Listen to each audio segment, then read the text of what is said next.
একটা বাচ্চা জোর করে স্কুলের মধ্যে ঢুকবে, ওই ক্লাসরুমের মধ্যে আগুন জ্বলছে তার মধ্যে ঢুকবে, কিন্তু এক ব্রিগেডিয়ার বলছে বাবা তুমি যেও না, বলছে আমার বন্ধু আছে, বলছে তোমার বন্ধু আর নাই, শেষ, তুমি যেও না। কিন্তু ছেলেটা শুনছে না, ছেলেটা কিন্তু সুস্থ, বাইরে আগে থেকে চলে এসছে, কিন্তু ওর বন্ধু স্কুলের ভেতরে, ও বলছে না আমি যাব।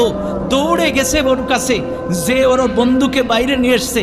ওর বন্ধু বাইরে আসার পর যখন মারা গেছে, তখন ব্রিগেডিয়ার বলতেছে বাবা আমি বললাম না তোমার বন্ধু আর নেই?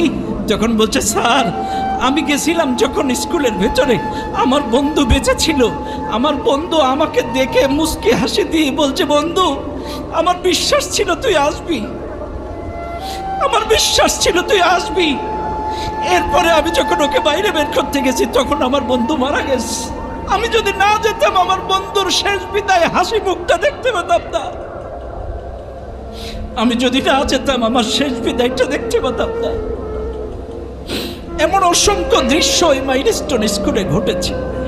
সুপ্রিয় উপস্থিতি, এই জন্য আপনাদেরকেও বলবো বন্ধুত্বের ক্ষেত্রে সৎসঙ্গে স্বর্গবাস, অসৎসঙ্গে নরকবাস।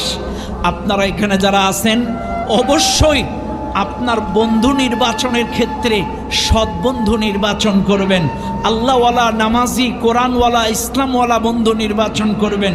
আপনার বন্ধু যদি নামাজি হয় আপনাকে নামাজ পড়াবে, আপনার বন্ধু যদি আল্লাহওয়ালা, কোরআনওয়ালা, নবীওয়ালা হয়, ইসলামওয়ালা হয় আপনাকে কোরআন পড়াবে, ইসলাম শেখাবে। আর আপনার বন্ধু যদি বিড়িওয়ালা, সিগারেটওয়ালা, গাঁজাওয়ালা, আপনার বন্ধু যদি নারীওয়ালা হয় আপনাকেও কিন্তু ওই অশ্লীল খারাপ কাজে নিয়ে যাবে।